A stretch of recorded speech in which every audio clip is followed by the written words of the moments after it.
Y ya está conectado con nosotros nuestro invitado, el editor del Cuerpo de Reportajes del Mercurio, Cristian Pizarro. Cristian, ¿qué tal? Bienvenido a esta edición de Llegó la Hora. Qué lindos son los martes, porque nos acompaña ¿Cómo Cristian. están? José Francisco, Mara, muy buenas tardes y como siempre muchas gracias por la invitación. ¿Cuándo vamos a tener a Cristian Pizarro en el estudio, Mara? Así es, no sé, pues Cristian, ¿qué hay que hacer? ¿Qué hay que hacer para que yo vaya? Para que tú estés aquí con nosotros. Que no tenga ningún compromiso después de la radio, porque salir de la radio a esa hora es llegar tarde a cualquier parte. No, es la mejor hora. Sí, ya no pasa nada. Si salieras a las 7 a la hora que empezamos. El problema es llegar. El problema es llegar, pero irse está bien expedito. Yo llego rápido a mi casa. Una vez adentro ya no hay problema. Sí. No, Cristian, haz la prueba. Te estamos esperando, te vamos a recibir bien. Esto no le interesará a nadie, naturalmente, pero yo soy tacofóbico, en grado extremo. Y un tacofóbico no tratado, entonces los tacos realmente me sacan de mí, digamos. Les hago el quite para los fines de semana largos, para todas esas cosas. Pero por eso nosotros amenizamos el taco con la conversación. Por eso llegó la hora de 7 a 8, acompaña a todos quienes están metidos en ese taco y además son tacofóbicos. Tacofóbicos. Oye, Cristian, vamos a la actualidad. Vamos con estos temas porque esta semana, Cristian, es ENADE y parece que hay harta expectativa respecto a lo que va a pasar, entre otras cosas por las últimas declaraciones del presidente, por lo que han dicho los empresarios, especialmente ahora a la hora de dar cuentas de cómo ha sido la gestión. Ha habido bastante polémica al respecto. ¿Qué hay que esperar de esta ENADE, Cristian? ¿Y cuál crees que va a ser la actitud del presidente, que en esto como que es un poco imprevisible, que a veces es muy pro empresa, pro empresario, pero en otros momentos los vemos en situaciones más complejas? Mira, yo creo que todos los encuentros nacionales de la empresa, que es lo que significa la sigla ENADE desde muchos años a esta parte, siempre están revestidos de mayores o menores niveles de expectación, vamos a decir, y en otros casos simplemente de expectativa. Yo creo que este es el caso de aquellos ENADES que se esperan. Como tú dices, ha habido mucho ambiente previo de declaraciones cruzadas entre el empresariado, y no necesariamente de los gremios, sino que de empresarios, vamos a decir así, puros y duros, que han manifestado en sus juntas de accionistas, en sus cartas, en sus memorias, una gran disconformidad con la situación económica, social y política que vive el país, lo que evidentemente ha sido respondido por el gobierno de manera súper coordinada, muy uniforme. El fin de semana vimos a todos los ministros prácticamente hablando de esto, en amplias y sendas entrevistas, y por tanto el encuentro del jueves, que va a tener lugar ahí en el recinto Casa Piedra, va a estar claramente cruzado por este ambiente. Yo me atrevería a pensar o a apostar, más que a pensar, a apostar, que el presidente nos tiene acostumbrado en general a darnos sorpresas en los momentos que menos se esperan. Como este es un momento esperado, yo creo que el presidente va a, me puedo equivocar, pero va a apostar por los acuerdos, por el diálogo franco, por la necesidad de convertir en las reformas que están pendientes. Creo que eso es lo que vamos a escuchar. Y creo también que vamos a escuchar a dirigentes empresariales, presidente de la CPC, en un tono similar. Porque, bueno, las declaraciones que también hemos visto, por ejemplo, de la presidenta de la SOFOFA, a raíz de estas declaraciones duras de sus representados, vamos a decir, han estado en la línea de que a ella no le gustan tampoco las polémicas públicas, que hay que priorizar los acuerdos. El problema es que tampoco es que se llegue a esos acuerdos. ¿Se cortó? ¿Cristian? No. Ah, perdón. Sí, era una pausa de suspenso. Que no crean, me quedé callado. Era una pausa de suspenso. Oye, Cristian, te quería preguntar porque pareciera que hay como una especie de agenda de minuta de como hacer una división ideológica entre el gobierno y los empresarios. El mismo ministro Elizalde dijo, me gustaría ver a los gremios empresariales con una mirada menos ideológica, menos politizada. También el 21 de marzo el presidente dijo, podremos tener muchas diferencias en materia ideológica, pero pareciera que están tratando como de instaurar esta idea que de partida todos los empresarios piensan igual y aquí son ellos los que están generando una división ideológica en el camino pro crecimiento o desarrollo de la empresa. ¿Cómo ves esta postura de tratar de poner como esta línea diferenciadora, ideologizada entre el sector empresarial y el gobierno? Mira, yo creo que es una manera que se ha demostrado rendidora en el pasado. Siempre el enfrentarse al mundo empresarial trae réditos, trae dividendos, porque, claro, todas de una manera u otra trabajan las personas en empresas, tienen dificultades, y poner ese antagonismo, plantear ese antagonismo entre empresarios y mundo de la izquierda, entre empresarios y trabajadores, es un viejo recurso. Quien haya seguido estas temáticas convendrá conmigo que no es primera ni va a ser la última vez que se utiliza. Ahora, creo que le hace muy mal a Chile finalmente, porque no contribuye, no colabora. Los empresarios, como cualquier actor social, a mí me parece que tienen todo el derecho a dar sus opiniones, además que si las dan con respeto y las dan fundadamente y proponen ciertas líneas de acción en materia de políticas públicas, no veo por qué tendrían que restarse en una sociedad democrática a dar sus opiniones como las dan los trabajadores organizados en las centrales sindicales, los sindicatos, como la da el mundo de la cultura, como la dan, todos. Es decir, el debate público no es solamente un coto exclusivo donde opinan dirigentes de partidos, parlamentarios y autoridades de gobierno.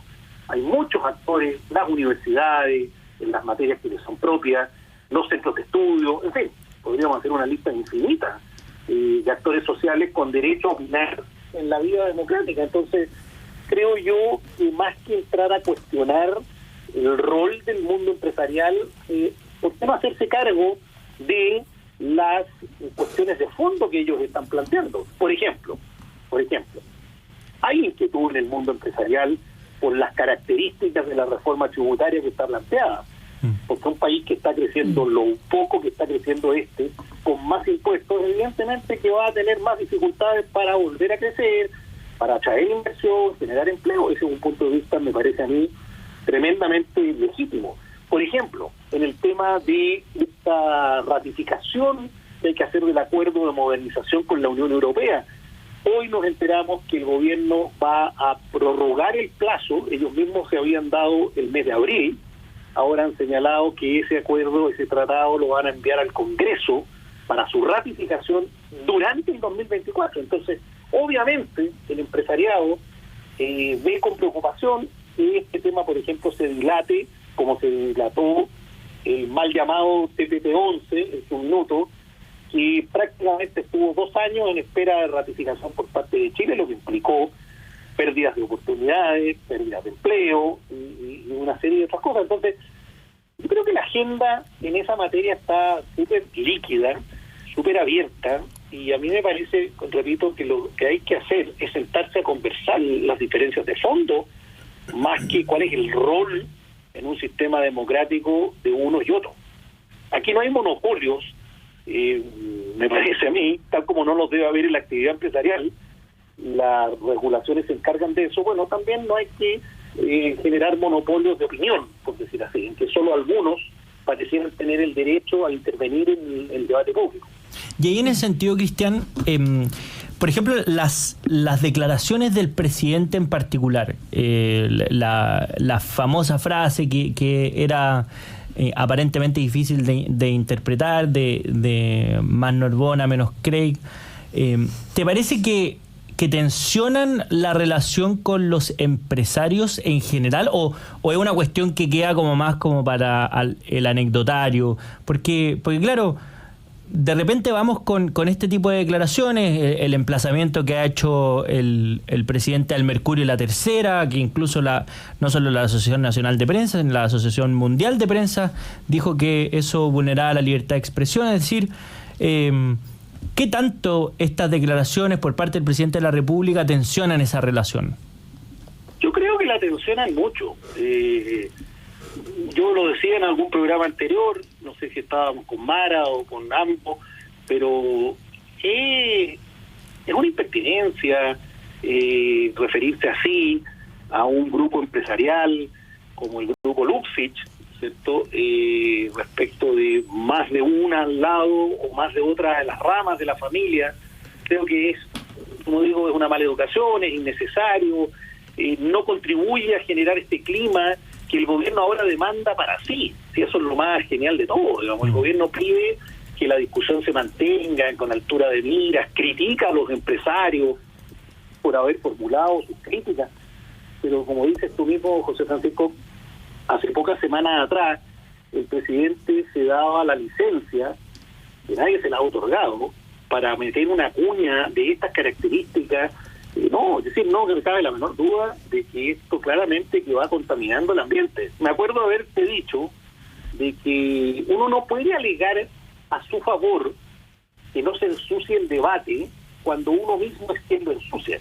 Claro. Porque en definitiva el ejemplo es lo que finalmente termina quedando, más que las palabras se las lleva el viento, y en eso son las conductas, son ciertos los hechos. Entonces, bueno, si hay una conducta, es declarar cosas que son naturalmente muy irritantes, en fin, no nos fijemos después que hayan empresarios que salgan también a cuestionar de una manera a lo mejor que a otros no les gusta. Yo creo que ahí vamos emporcando el ambiente, y no porque sea el presidente de la República, resulta que él tiene la opción o el derecho de determinar en qué minuto quiere que la música suene de una forma o de otra.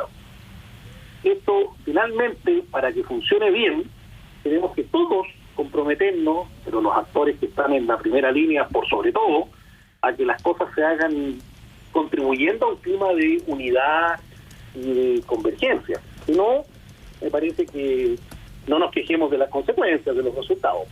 Cristian, y dentro de esta misma línea de conversación, el presidente, en cuanto a la reforma del sistema político, dijo que toda discusión respecto a algo tan importante como el sistema político debiese ser posterior a que zanjemos la discusión acerca de la reforma de pensiones, lo cual generó una reacción por parte de los partidos de oposición, y Javier Macaya, el senador Macaya, dijo: no aceptaremos condiciones al borde del chantaje.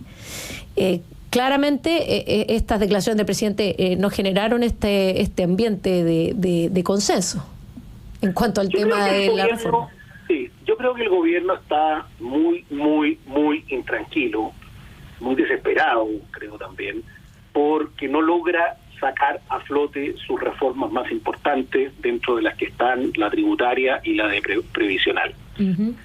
Yo creo que nadie puede discutir que son reformas súper trascendentes, pero hay legítimas diferencias entre las fuerzas políticas respecto de la orientación de esas reformas. Entonces, a algunos les parecen insuficientes por unas razones, otros por otro, y a mí me parece que el acuerdo por el acuerdo tampoco tiene sentido, porque estas son cosas que van quedando. No nos olvidemos que cuando uno hace una reforma tributaria, siempre se dice que tienen aspectos provisionales, temporales. No hay impuesto que se haya subido y que después haya bajado, pero hay muchos impuestos que se han subido y que o nunca vuelven a bajar o bien siguen subiendo.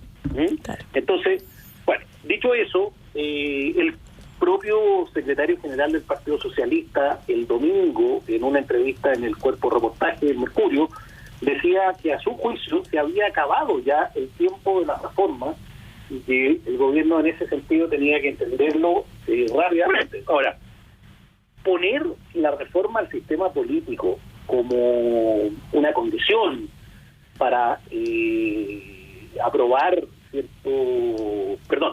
poner las reformas previsional y tributaria o previsional como condición para meterse en el tema del sistema político, me parece que no entender el por qué se necesita una reforma al sistema político. Precisamente, una de las razones que tienen trampada esta reforma es, por decirlo, la dispersión parlamentaria que existe. Eso tiene que ver con el sistema político, más que con razones propiamente técnicas de la reforma, que también hay cuestionamientos a esos aspectos. Pero son cosas que corren por cuerdas separadas. El país, más allá de aprobar o no reformas tributarias, previsionales, necesita una reforma al sistema político, y podríamos hablar largamente de eso. Hay un Congreso que no tiene gobernabilidad, la cantidad de partidos, el discolaje o los díscolos dentro de esos partidos, hay partidos en formación que se van a incorporar. Entonces, bueno, hay un sistema electoral que tampoco colabora demasiado. Los méritos de la reforma esa son independientes de los méritos de las reformas técnicas, sociales, como se les quiera llamar. Bueno, sin duda vamos a estar muy atentos a lo que pase con esta discusión, porque es un tema que se instaló, lo de la reforma al sistema político, que tener 21 partidos políticos con representación parlamentaria no solamente parece un exceso, sino que es evidentemente un exceso. Lamentablemente se nos fue el tiempo, Cristian. Te queremos agradecer por habernos acompañado en esta edición de Llegó la Hora, como siempre. Siempre con estos tan buenos análisis, Cristian. Te agradecemos y siempre esperamos los martes. Lo vamos ¿cierto? a invitar al estudio a Cristian. Pero es que, ¿y el taco qué hacemos? No, tranquilo, voy a ir en un dron. En scooter tenés que venir. No, con eso me caigo. Y además el próximo martes, el día antes de un feriado, o sea, todo calza. Todo calza. Bueno, Cristian Pizarro, muchas gracias. Muchas gracias, Cristian, que estés muy bien. Y nosotros nos vamos a una breve pausa y ya volvemos en Llegó la Hora en Radio Aire.